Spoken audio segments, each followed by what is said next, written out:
Hello students, मैंने आपको सीधे लंबे धारावाही चालक के कारण चुंबकीय क्षेत्र कितना होता है इसका फॉर्मूला आपको बताया है। और अब मैं आपको बताऊंगा कि वृत्ताकार धारावाही कुंडली के केंद्र पर चुंबकीय क्षेत्र कितना होता है। लेकिन इससे पहले मैं आपको एक चीज़ और बताऊंगा, वो है चुंबकीय आघूर्ण।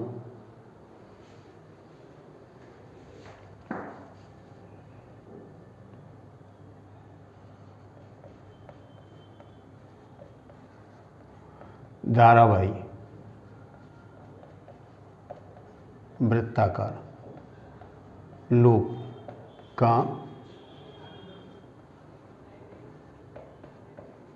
चुंबकीय आघूर्ण,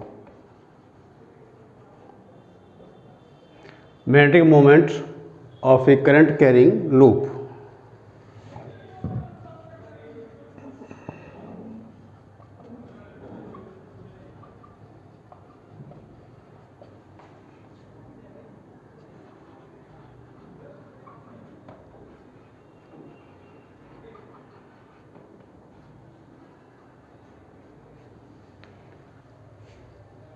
तो मान लेते हैं कि अपने पास ये लूप है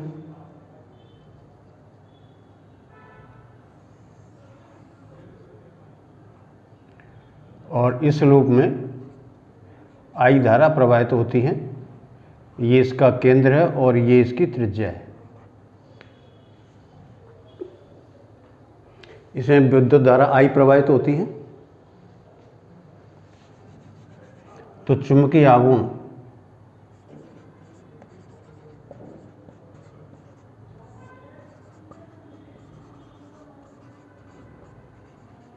M इक्वल टू NIA। ए इसमें होता है इस लूप का क्षेत्रफल, जहां N फेरों की संख्या, A लूप का क्षेत्रफल। तो मैंने यहाँ पर वृत्ताकार लूप बनाया हुआ है। ये जरूरी नहीं है कि ये लूप वृत्ताकार ही हो, ये लूप आयताकार भी हो सकता है, ये लूप ट्रायंगुलर भी हो सकता है, ये लूप वर्गाकार भी हो सकता है। तो क्षेत्रफल जो है फिर उसी के हिसाब से आपको इसमें काउंट करना है। अगर ये वृत्ताकार है तो पाई आर स्क्वायर हो जाएगा, और अगर मान लो कि ये एक वर्गाकार है तो भुजा स्क्वायर हो जाएगा, और अगर आयत के रूप में तो लंबाई इंटू चौड़ाई हो जाएगा। ट्रायंगुलर के रूप में है तो 1/2 परपेंडिकुलर इंटू हाइट, इसके लगा देंगे तो इसमें आपका ये फॉर्मूला आ जाएगा। एन इसमें फेरों की संख्या, यानी एक ही लूप में कितने फेरे हैं, यानी एक तार है उसके कितने लूप बनाए गए हैं उसके अंदर, तो उस लूप की संख्या यानी फेरों की संख्या होती है इसके अंदर से। और चुंबकीय आघूर्ण सदिश राशि होती है हमेशा, क्योंकि इसमें एन आई ये दोनों ही अदिश राशियाँ हैं, लेकिन ए इसमें एक क्षेत्रफल है जो सदिश राशि होती है। और जैसा कि आप जानते हैं कि क्षेत्रफल की दिशा हमेशा राइट हैंड रूल से निकाली जाती है। तो जो इसकी डायरेक्शन होगी वही इसकी डायरेक्शन होगी इसके अंदर। अब इसमें एक ही डायरेक्शन जो होती है, चुंबकीय आघूर्ण की जो दिशा होती है वो सामान्यतः, क्योंकि हम यहाँ पर करंट फ्लो करते हैं तो ये एक चुंबक की भांति व्यवहार करता है, तो इसमें नॉर्थ और साउथ पोल होते हैं। तो इसमें चुंबकीय आघूर्ण की जो दिशा होती है वो पोल के अनुसार होती है। तो इसकी दिशा जो होती है वो हमेशा उत्तरी दक्षिणी ध्रुव से उत्तरी ध्रुव की ओर होती है। तो चुंबकीय आघूर्ण सदिश राशि है।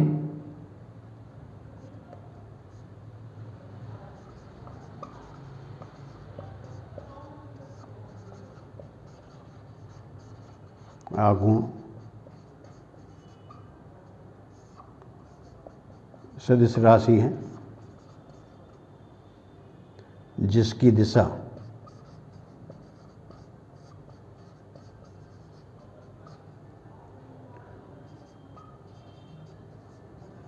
एस ध्रुव से एन ध्रुव की ओर होती है।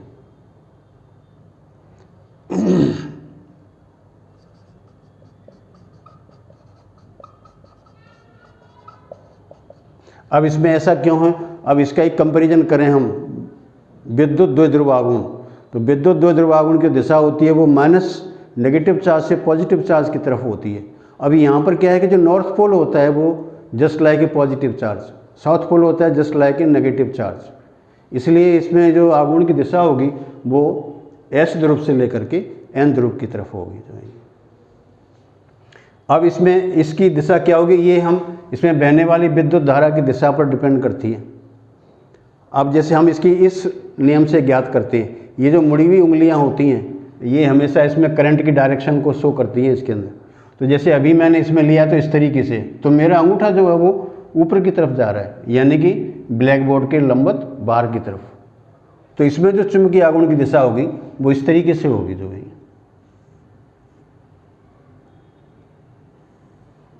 ये होगा चुंबकीय आघूर्ण एम ब्लैक बोर्ड के बाहर की तरफ। और अब इसमें अगर हम इस तरीके से ज्ञात करें कि ये किस तरीके से होगा, तो इसका ये जो इसमें डायरेक्शन है, ये इसमें इसकी नॉर्थ पोल है, ये इसका जो फ्रंट सरफेस है इसका ये नॉर्थ पोल होगा, और ये इसका जो पीछे का जो सरफेस होगा वो साउथ पोल होगा। तो पीछे से ऊपर की तरफ, यानी कि ऐसे यूँ ब्लैक बोर्ड के ठीक परपेंडिकुलर। तो अगर हम देखें तो यहाँ पर इसका साउथ पोल होगा जो है ये, और यहाँ पर इसका ये नॉर्थ पोल होगा। तो साउथ टू नॉर्थ इस तरीके से। अब अगर मान लो किसी डायरेक्शन इसमें उल्टी हो जाए तो जस्ट ये उल्टा हो जाएगा इसके अंदर से। तो इसमें क्या होगा,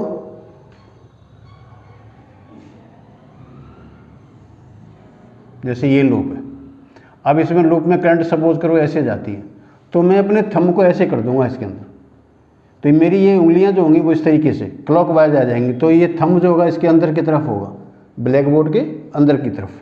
तो अंदर की तरफ होगा तो फिर मैं इसको ऐसे दिखाऊंगा इसके अंदर, ये है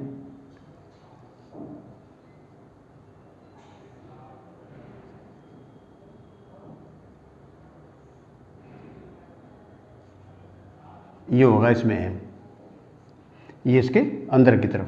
तो इसमें करंट है जो इसमें आई, तो करंट की डायरेक्शन चेंज होने पर मैग्नेटिक मोमेंट की डायरेक्शन इसमें चेंज हो जाती है इसमें जो है।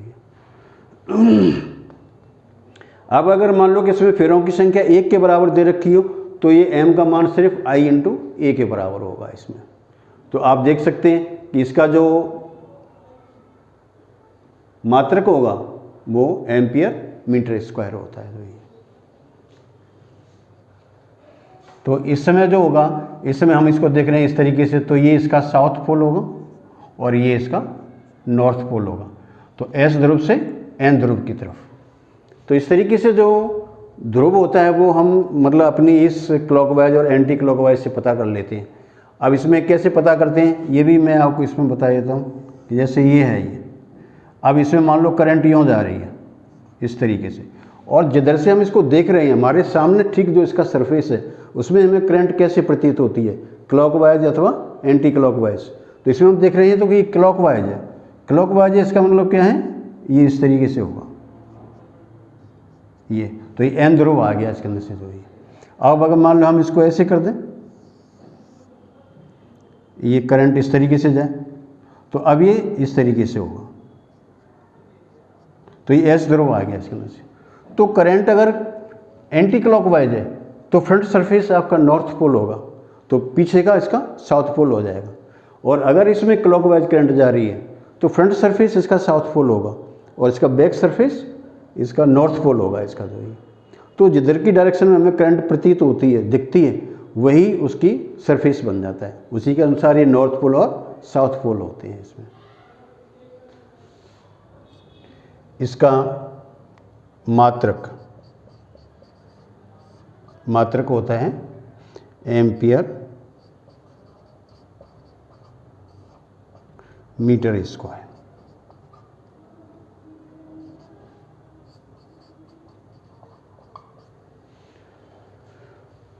तो ये क्योंकि आगे इसके काम आएगा इसलिए मैंने आपको यहाँ पर शुरुआत में ही बताया है, और ये कई जगह काम आएगा जहाँ वृत्ताकार कुंडली वगैरह होती हैं उनमें सभी में चुंबकीय आघूर्ण के रूप में ही हम इसको प्रदर्शित करते हैं।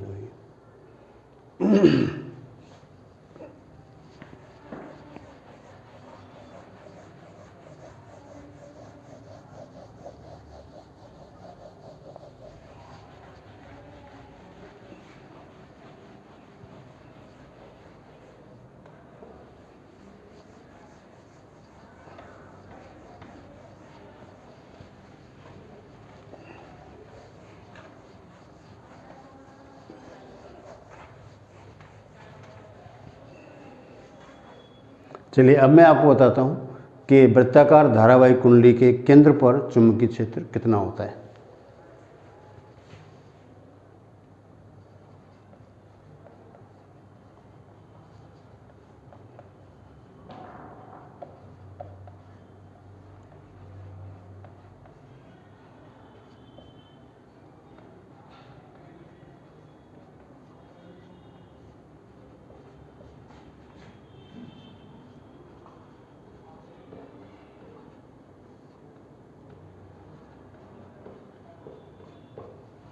चुंबकीय क्षेत्र, magnetic field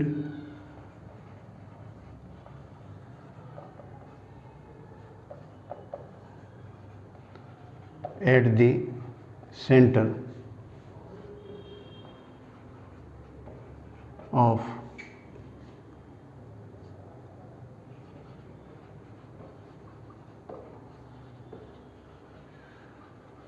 current carrying circular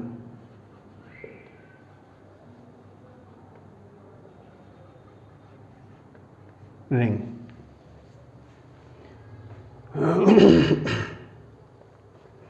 तो मान लेते हैं कि अपने पास ये एक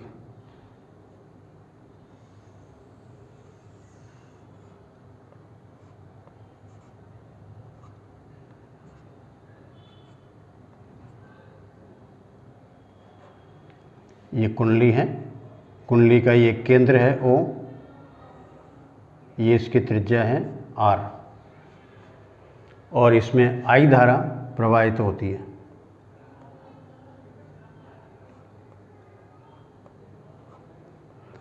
करंट I।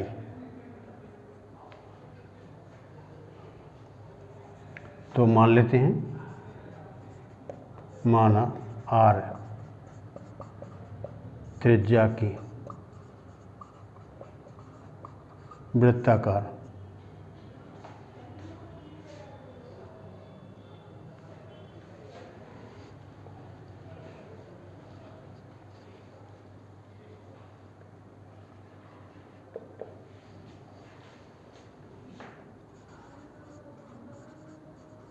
कुंडली में प्रवाहित धारा इक्वल टू I। तो इस कुंडली के यहाँ पर चुंबकीय क्षेत्र उत्पन्न होगा और इसमें चुंबकीय क्षेत्र रेखाएं होंगी इसमें अंदर। तो इसका हम इस पूरी कॉइल को अनेक अल्पांशों में डिवाइड कर सकते हैं। दोई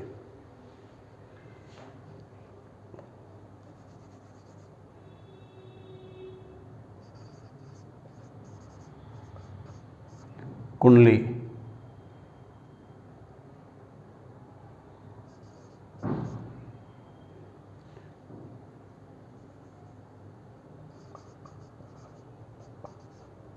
अनेक अल्पांशों से मिलकर बनी है। तो हम इसका कोई सा एक अल्पांश ले लेते हैं। मान लो कि आपने इसका एक ये अल्पांश ले लिया, तो ये अल्पांश है mn, और इस अल्पांश की यहाँ से जो दूरी होगी वो इसकी त्रिज्या के बराबर होगी, और ये जो कोण होगा वो 90 डिग्री का होगा, 90, क्योंकि अल्पांश एक तरह की एक स्पर्श रेखा है। तो इसकी और इस त्रिज्या के बीच में जो कोण होगा वो 90 डिग्री का होगा। dl लंबाई के अल्पांश mn के कारण केंद्र O पर चुंबकीय क्षेत्र dV equal to mu not upon 4 pi into I dl sin 90 upon R square. Biot Savart's का नियम लगाएंगे इसके अंदर से, जो थीटा के स्थान पर यहाँ 90 के बराबर होगा इस सो ये equal to mu not upon 4 pi into I D L upon R square, ये इक्वल टू डी वी। अब ऐसे इसमें बहुत सारे अल्पांश होंगे, तो सभी अल्पांशों के कारण जो चुंबकीय क्षेत्र होगा वही इस वृत्ताकार कुंडली के कारण इसके केंद्र पर चुंबकीय क्षेत्र हो जाएगा। तो हम इसमें क्या करें,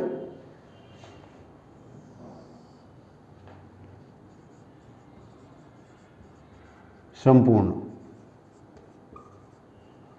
कुंडली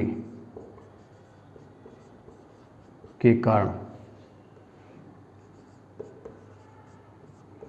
केंद्र O पर चुंबकीय क्षेत्र, तो इसमें क्या करेंगे, B इक्वल टू इंटीग्रेशन कर देंगे इसको 0 से 2 पाई r तक, क्योंकि इसकी जो परिधि है ये सभी अल्पांश है, जितने भी अल्पांश हैं सारे अल्पांश इसके मिल करके इसकी परिधि की रचना करेंगे, और परिधि की लंबाई अधिकतम कितनी हो सकती है, 2 पाई r के बराबर। तो 0 से 2 pi r, mu not upon 4 pi into I upon R square D L. So ये equal to mu not upon 4 pi into I upon R square integration 0 to 2 pi R into D L. So ये equal to mu not upon 4 pi into I upon R square, और इसका मान हो जाएगा L, और ये limit 0 से 2 pi R, तो इसका हम मान रख देंगे इसमें।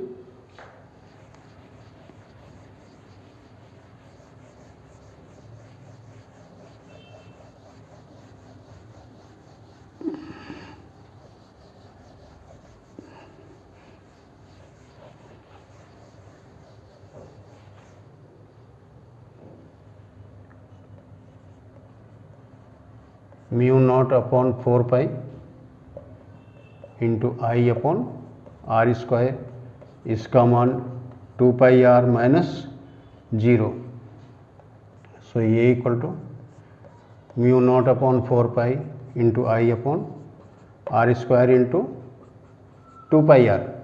तो आप देख सकते हैं कि इस 2 पाई से ये कैंसिल हो जाएगा 2 बार, और इस आर से एक ये घात कैंसिल हो जाएगी। So mu not I upon 2r, ये इक्वल टू बी। तो ये तो तब है जबकि कुंडली में एक ही फेरा है, अगर इसमें n फेरे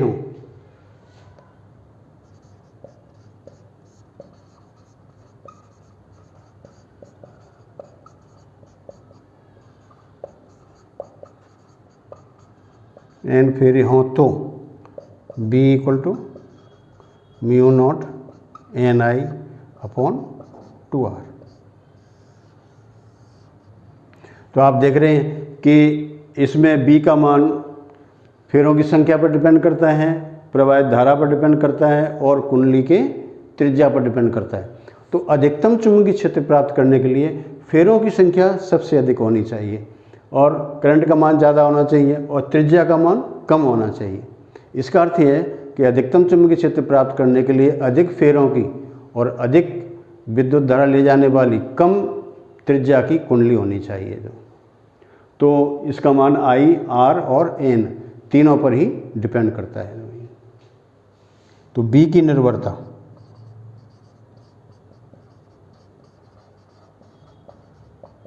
बी की निर्भरता नंबर 1, बी का मान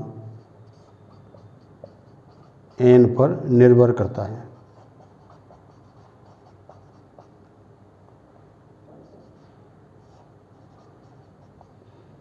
और सेकंड, बी का मान आई के समानुपाती होता है।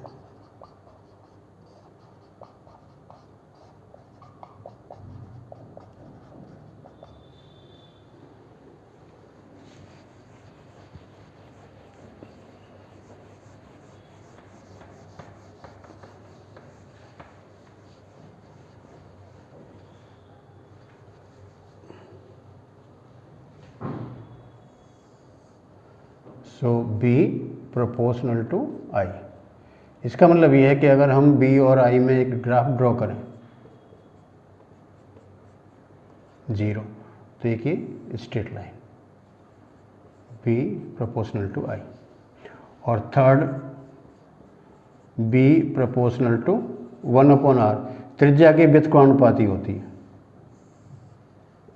इसलिए बी 0 और यहाँ पर r, तो ये इस तरीके से बी प्रोपोर्शनल 1। तो जितनी कम त्रिज्या होती है चुंबकीय क्षेत्र का मान उतना ही अधिक होगा। इसी बी को अब आपको चुंबकीय आघूर्ण के पदों में लिखना है।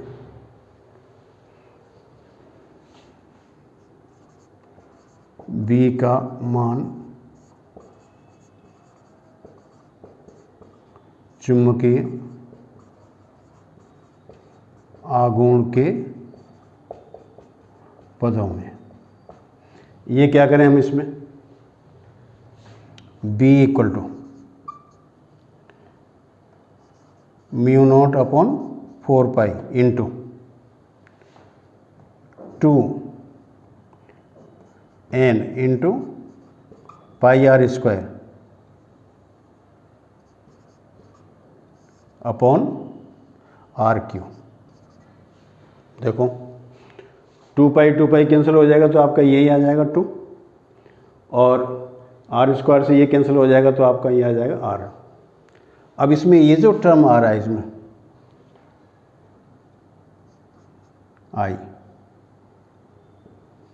तो ये हो गया आपका μ0/4π into 2NIA upon RQ, A equal to πr², so ये equal to μ0/4π into 2m upon RQ, ये इक्वल टू B।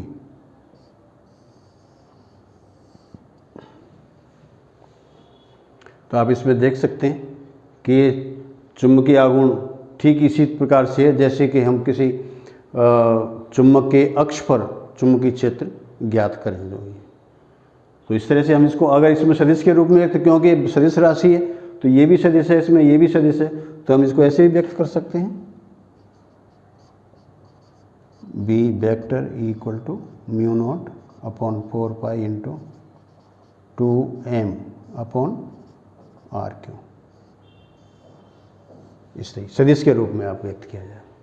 तो ये है वृत्ताकार धारावाही कुंडली के केंद्र पर चुंबकीय क्षेत्र। Thank you.